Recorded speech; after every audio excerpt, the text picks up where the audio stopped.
Welcome to Taking Care of Lady Business, where we put the business back in lady business. Hosted by Jennifer Justice, founder and CEO of the Justice Department, a management strategy and law firm that works with female and woke male entrepreneurs, executives, talent, brands, and creatives to build and maximize their wealth, focusing in the areas of tech, consumer product, finance, media, entertainment, and fashion. Jennifer interviews entrepreneurial women who have done it all, who will be sharing their secrets on all things business, especially as a woman. These highly successful women will share strategies and insights, including what not to do and what it takes to win. And now, here's your host, Jennifer Justice. Hi, everyone. Welcome to this episode of Taking Care of Lady Business, putting the business back into the lady business. I'm Jennifer Justice. Today, we have another exciting guest. I mean, every day our guests are super exciting, but you're going to get to hear about and from Nathalie Molina Niño. She is the Managing Director of Known Holdings, Inc. Hi, how are you? Welcome. Hi. I know it's not that big of a deal, but I still feel like I want to congratulate you for getting my name perfect. I know I have butchered a few so far, so I'm always proud of myself too. How are you today? I'm good. I was just mentioning to you earlier, but I think it bears repeating that you're catching me on a day where my batteries have been recharged. So it's a good time. I think most of us have come through this crazy last couple of years where everybody has kind of hit at some point or another, right, a wall. And I definitely hit my wall a few weeks ago. And I listened to my body and I took a little bit of time off. I'm lucky to have business partners and a team to support me. And I just took off. I went back home to South America and I just came back. And so I'm feeling good. Good. That's great. So you're clear-headed. You know what your focus is. Mm-hmm. You know what your priorities are. Something everybody needs to do, make time for it no matter what. So I love that we're starting off on some amazing tips already on how you can clear your head, no matter what time, no matter when it is, etc. So let's go back into what drove you there. The work that you do. What is Known Holdings? We'll start there and then we can get in the background of what, how you got there. Yeah, no, I mean, in many ways, Known is the culmination of a life's work, right? It's probably most recently prompted, though, by what I think has prompted a lot of people into action, right? Both the pandemic and then what we saw happening post the murder of George Floyd was a whole lot of, I think, well-intentioned and in other cases, I think, a little dubious about people's intentions, but a whole lot of playing around the edges, right? A whole lot of people throwing money at a problem that has really deep roots, certainly in the United States, in the very fabric of how society is built, right? And I always kind of look at the root of what the issues are. And for me, when I look at the problems that infect every part of our society, I end up coming right back to the money, right? Because at the end of the day, it turns out when you sniff down to the root of a lot of the issues, whether it's healthcare, whether it's the political injustices that we see every day, it boils down to gender to disparity. Where is the economic injustice that ultimately set up the structures, right? From the gender pay gap to the racial disparities to redlining to so many other things. It really does, in my view, often boil down to the money. And so what I found post George Floyd's murder was that there were a lot of solutions that were kind of playing around the edges, but no one was looking at solutions that were really going to go to the root of the issue and create, for example, a real competitor that was Black or Brown owned that would take Chase out of business, or really compete with Vanguard, or really compete with BlackRock, right? People are happy to have a little fund here or a little nonprofit that gets a few $1 million there. They're totally happy to give play money around the edges, but nobody's trying to take Larry Fink out of business.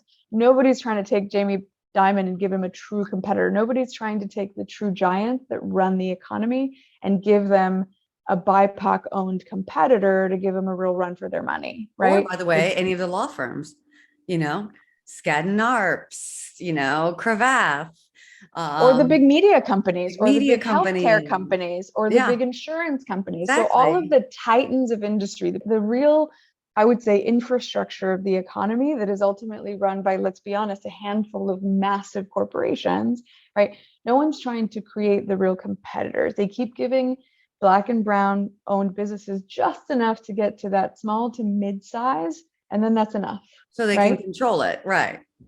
Right. They can see, and like, there's no competition. Yeah. Because there isn't a pipeline issue. Across all categories in finance, there are Black and brown owned banks, wealth management firms, funds. Every category of finance, there are Black and brown owned everything. It's just that they're all subscale. They're all small.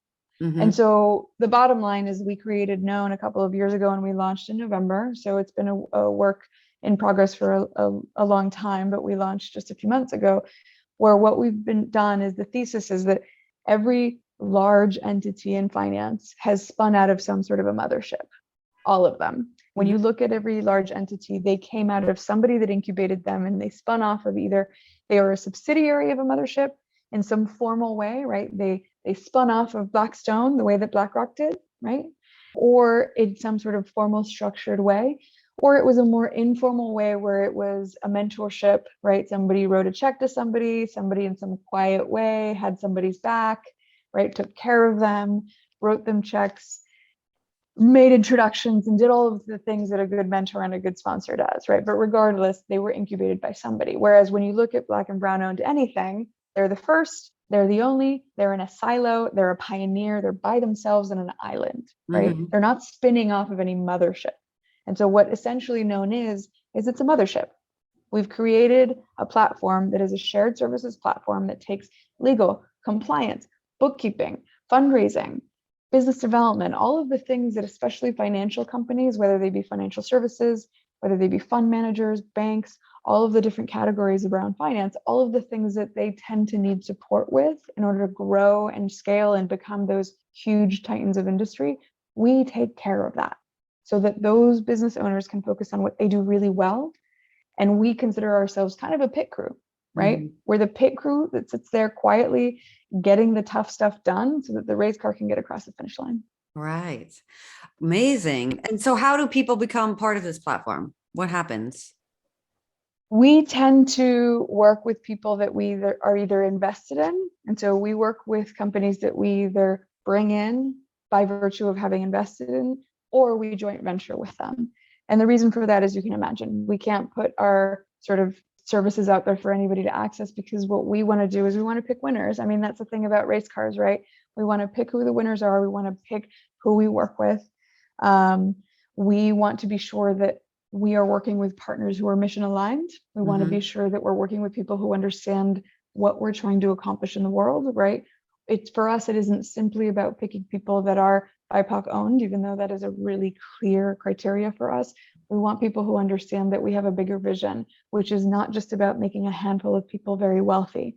We're looking at the macro vision of the United States for starters, and we're looking at the wealth gap, right? We're looking at the fact that Black families have 1/12 the wealth of the average white family.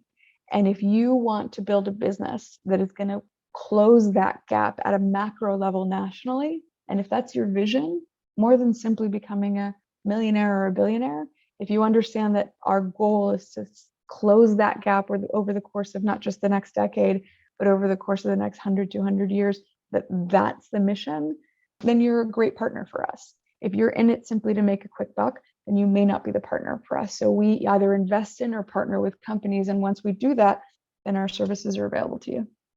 So how do you find the people that you invest in? Where those companies come from? Pretty easy, actually. I was just on the phone with Goldman yesterday, for example. I'm on the board of their Black and Latinx cohort, right, where they've spent the last couple of years selecting amazing Black and Latinx led companies, incubating them, helping them grow, investing in them. That's a pool that I draw from, right? Yeah. I've been in the ecosystem. My business partners have been in the ecosystem for years.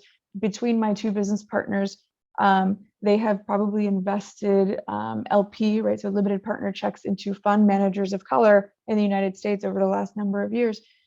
between the two of them, they're probably the most prolific check writers and investors in Black and Brown led funds in the United States. So we have a pipeline, and we personally know probably the majority of the financial leaders that happen to be BIPOC in this country. So we have an amazing pipeline just between us. I mean, keep in mind that the coalition is large, the coalition is diverse, but the four key sort of ringleaders here are an African-American legend in finance, who is a mentee of John Rogers, who is a trustee at Morehouse, who used to be at MacArthur and run their endowment. The other one is Valerie Redhorse, that's Jim Castleberry I was mentioning. Valerie Redhorse, who is the first Native American to run an investment bank in the United States. Mm-hmm. And then we have Ushir Shah, who used to run tech for Rockefeller. This is this weird unicorn guy who both is a tech founder, but also he's an engineer,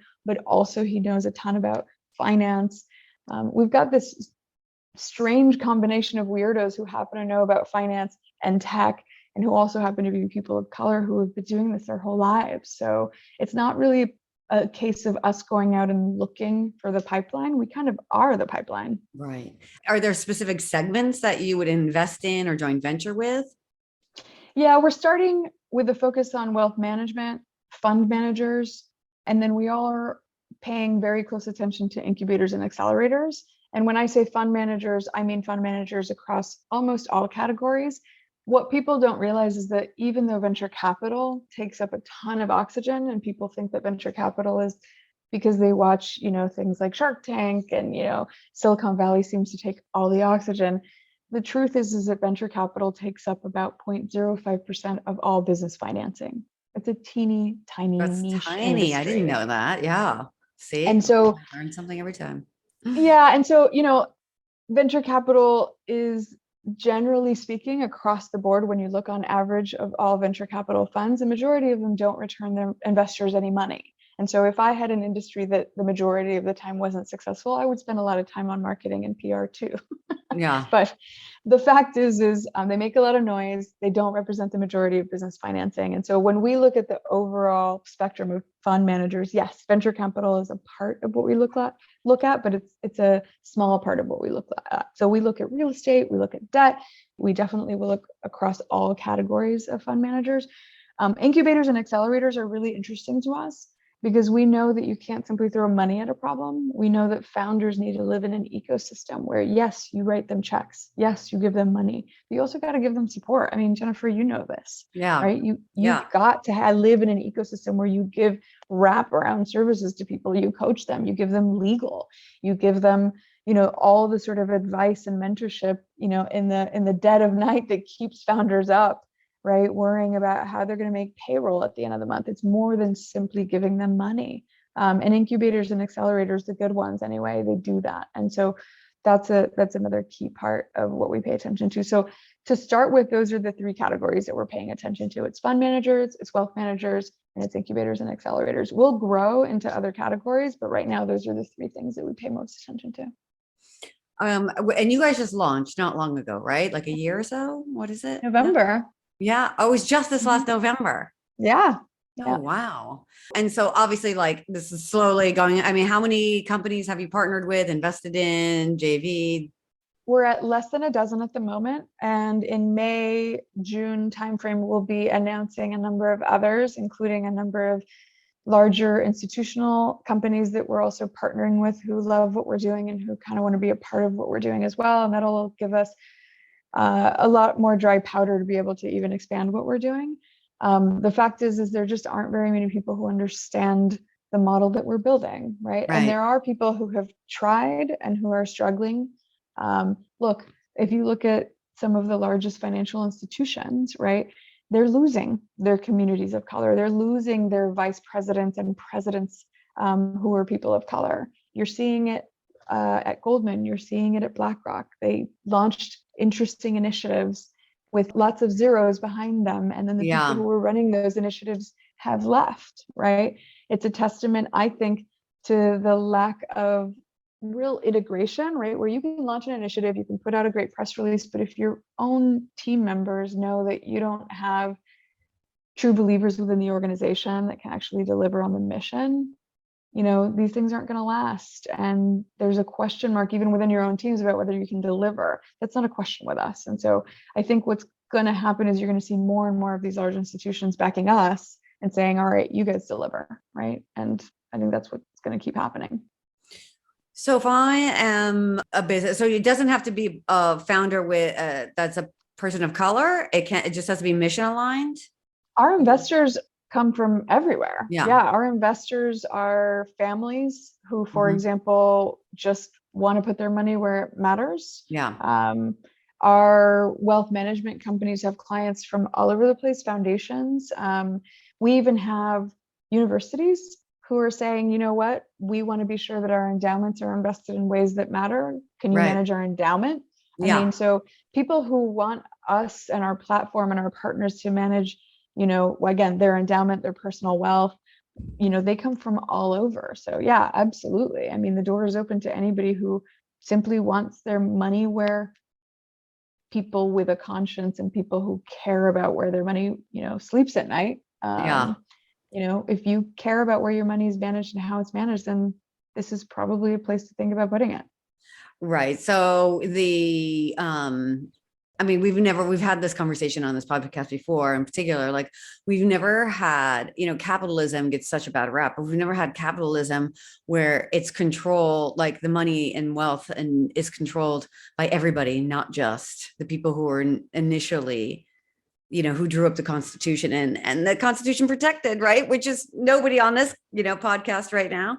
And so it'd be, it's presented as a meritocracy, right? It's Yeah. presented as long as you follow the rules. Yeah.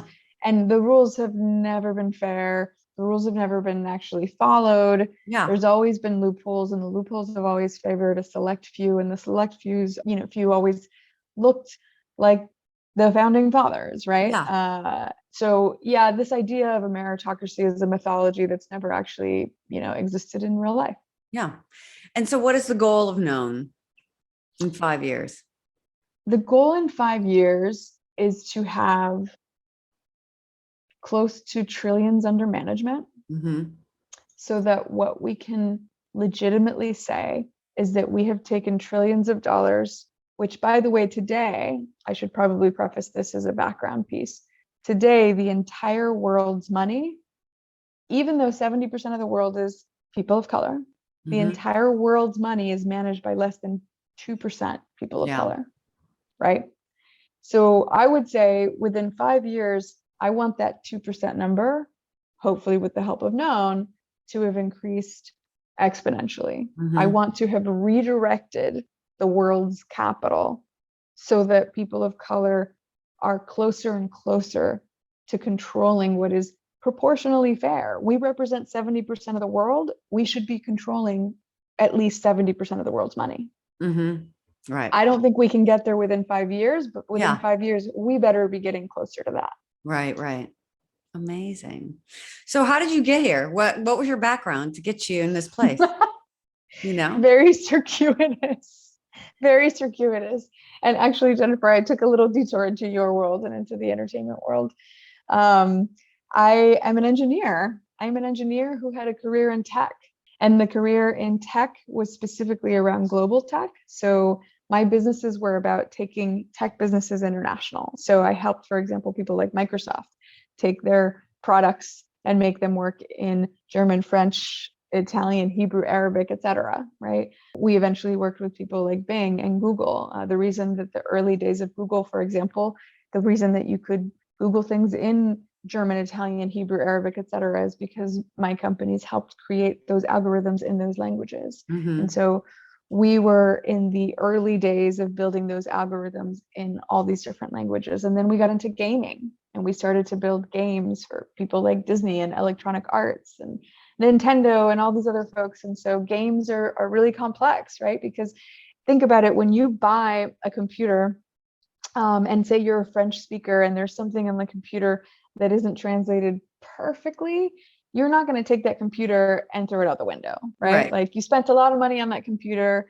The French piece isn't perfectly translated. It's not the end of the world. And you've spent a lot of money on that, right? But if you spend $10, $15 to go see a Disney movie and you've taken your, 6-year-old by the hand and you've walked into the theater. Now you've only spent $10 or $15 on this movie, but something about that movie is translated it appropriately.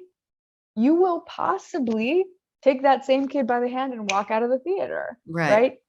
Even though you've spent less and the investment is lower, there's something about entertainment products that is so emotionally connected to your culture, to your life, to your family, that even though the investment is lower, it feels like a larger investment. There's more emotional connection. And so it was interesting in my business, right, to go into entertainment and think about like how important translation and globalization was for people in the entertainment world. It was the stakes felt higher, right? And so anyway, I went into the world of entertainment, globalization, tech as well through gaming. I learned a ton. And that was kind of at the tail end of my career. And I retired from tech in 2011. I decided to take a sabbatical, take a few years off. I went into teaching. I co-founded the Center for Women Entrepreneurs at Columbia inside of Barnard, the women's college.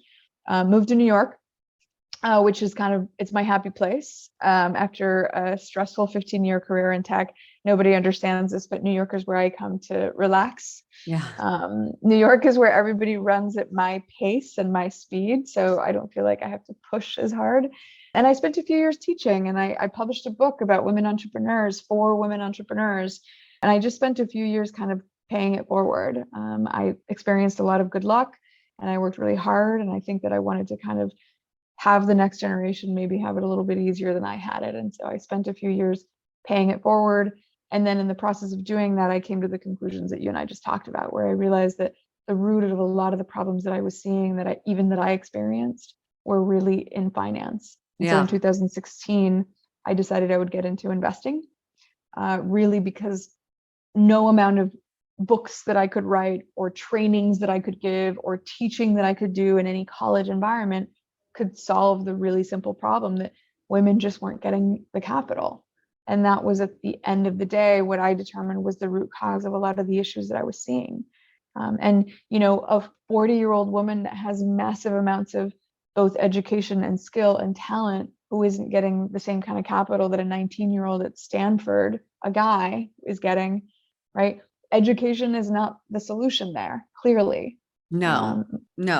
It's a lot about network too. It's a lot about, it's a lot about opportunity within like your own community a little bit, and that's why it's been so hard for so many people to break through these barriers, because like recognizes like, and they just keep giving each other business, And whenever I hear a man go, God, I've never really thought about I hire whoever's best. And I was like, because you've never had, you've had the luxury of not having to think about it.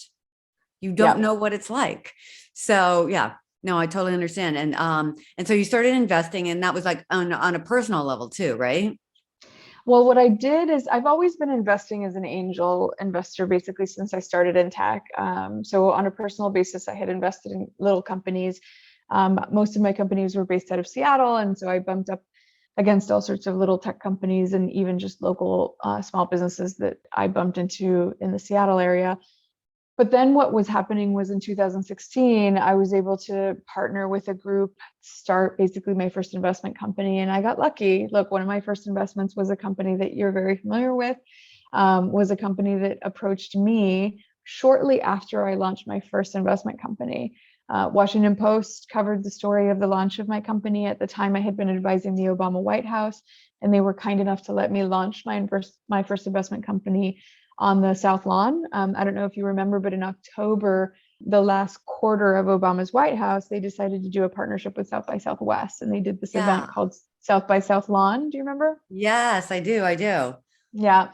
And so, like any event, they want you to launch things and do things that are newsworthy. And they knew that I was about to launch my new investment company. And what was interesting about that was I was holding out. I was like, my investment company is a gender lens investment company. And so I plan on launching it in January or February in the White House of the first woman president. Yeah. That was my plan, right? Yeah, it was all of our plans, by the way. And, they were like, yeah, but we're having this event in October. It's called South by South Lawn. You may as well do it here. And it's not like they were telling me, Hillary wasn't going to win, but it was more like bird in hand, like, you have an opportunity to launch right now. Why don't you do it right now? And Yeah. I was like, okay, I will. And I got a little help from Kimberly Bryant, the founder of, Black Girls Code, and also at the time, the CTO of the United States, Megan Smith, and a number of other people who gave me an assist and who all attended the launch of my company. And it was great. And so in October of 2016, I launched my first investment company. And then when the Washington Post wrote a piece profiling the launch of my company, this little company that I had never heard of, that was trying to take for the first time in history the birth control pill over the counter, heard about me, wrote me, and basically pitched me their business. Right. And, the rest is history. And, people like you, a number of other folks all got involved over the course of the next number of years. And so that's one of the examples of the sort of company that I started investing in as a part of that company. And then later as a personal investment, because even after that company I ended up basically turning that company into single purpose vehicle. So that company really exists only for the birth control pill at this point. And now I'm focusing entirely on Known, which has a far broader scope, but I'm not letting go of that birth control pill. As you know, I continue to invest in it personally. I continue to allow my friends to join me in that investment. I'm not letting go of that investment anytime soon until we succeed at finally getting that birth control pill company in every store in the United States. I mean, women should talk about it a little more. Like what, talk about what it is, what, anything that you can, like hurdles, et cetera, and why, and why we should have birth control in actual over-the-counter, as an over-the-counter drug. Well, first of all, we do. That's one thing that most people don't realize, is that in most countries in the world, the birth control pill is available over the counter. You can buy it like Snickers bar at any store. You can buy it just about anywhere. The US is one of very few nations around the world where it's not. It's medically unnecessary to require a prescription. Most doctors around the world and most doctors within the United States agree. The American College of Gynecology agree, and they've been saying this for years. They've been out and proud, and they keep announcing it. There are consensus groups all around the United States that have been saying for years that there's just no medical reason to require a prescription. At this point, it clearly is not about the medical consensus. It's just about pharmaceuticals. The pharmaceuticals make a lot of money requiring a prescription. And so it's really just the will of the pharmaceuticals to apply to ask the FDA to allow them to switch it to over the counter. The same way that, for example, I'm thinking of like the allergy medicines, right? That used to be only by prescription, and then Claritin was the first one to go and say, hey, can we take this product over the counter? The FDA approved it to go over the counter, and then the sea change happened. And after Claritin, a lot of the others followed, right? This is the same thing, right? Eventually, once the first one goes over the counter, then hopefully the others will follow. For a while, you're going to continue to have many birth control pills available still by prescription, and then you're going to have hopefully some available, over the counter. So in the beginning, you will simply have both. That's the one thing that is really important for people to know, is that by taking the birth control pill that, for example, we're trying to take over the counter, we're not taking away options. People who take birth control pills currently by prescription, people who are used to getting it that way, who have healthcare coverage and who are used to either getting it for free because their health insurance covers all of it, or they have a teeny tiny copay because they have great health insurance, nothing is going to change for them. They can continue to get their birth control pill the way that they always have. But for the millions of women who do not have it, either because they are underinsured or not insured at all, or because their insurance doesn't cover it, because they have the misfortune of working at a place like, for example, a Catholic hospital that has decided that they don't want to offer birth control pills to their employers, which our Supreme Court has decided is a legal thing for them to do. They have health insurance, but it doesn't cover the birth control pill, right? Those people who simply do not have access to coverage, they will now be able to go, when we're successful at taking it over the counter, to just the local store. And we hope, if we're successful, they'll be able to just buy it on Amazon. And if we're really successful, we hope that they can go to the bathroom and buy it in a vending machine, the same way that you buy tampons in a lot of bathrooms. Our hope is that it's going to be so easy to buy birth control pills that it will literally be like buying it in vending machines or on Amazon. Yeah. As it should be. I mean, the allergy pills, that's, it's a great, it's a great parallel for that. And so where are we in this fight? Well, the company has been Unfortunately, 'cause it is a working. fight. It is a fight. It shouldn't be a fight. There's no Shouldn't be a reason for it fight. to be a No. fight. The process was going fairly smoothly. It started in like 2015. It was pretty bureaucratic. It was just, a process with the FDA where you have to prove to them that the package and the label is safe, because, you can imagine the package and the box and the label and the instructions used to be for doctors to prescribe it. And Yeah. now the package and the label has to be repurposed for consumers to sit on a shelf, right? And Yeah. so you don't have to retest the drug. The drug has been in the market since 1960. You don't have to test the actual drug itself, because this is the most popular and the most ubiquitous drug on the planet. And so the drug doesn't have to be tested. It's really just about the packaging and the labeling. And so that process has been going on for years, and it was going smoothly. And then for some reason over the last year, something happened, and the FDA has been really dragging its feet and slowing the process down. And so just in the last few weeks, members of Congress, over 50 members of Congress, have signed a letter putting pressure on the FDA saying, what's going on? Why is this taking so long? Right. Especially right now, especially as women's reproductive rights are being attacked, especially as we may lose Roe v. Wade, especially as we may lose the right, the federal right to abortion in the United States. Like, more than ever, we need to make all of these, especially, right, reproductive medicines, reproductive healthcare of all kind accessible and as affordable as possible to anybody of reproductive age in the United States. And let's also keep in mind that women use things like the birth control pill for reasons other than reproductive reasons, for other than contraceptive reasons. Women who are suffering of endometriosis, women that use it for reasons like acne, women use it simply for painful periods. Women use the birth control pill for a lot of reasons other than simply contraception. Yeah. And so what these members of Congress did recently is they wrote a letter simply putting pressure. And the thing that is important to keep in mind is the FDA work for Congress. So my hope is that letter puts a little fire under them to realize that this is important, it's urgent, and they need to not delay. This is something that has to get done, and it has to get done now. They certainly didn't for the opioids, right? So what's the problem now? Right. Yeah. I mean, it's the irony of, the time when our reproductive rights are on trial yet again, and this is 2022, and they're not pushing for, access to birth control. It's the irony. I mean, we could go on. As my friend Rebecca and I always say, you just can't make this up. No, you can't. You can't make it up. But what I love about this story is once we get through this, and we will get through this, is that it isn't Pfizer, it isn't Bayer, it isn't these huge companies that are doing this. It took a little startup out of Oakland.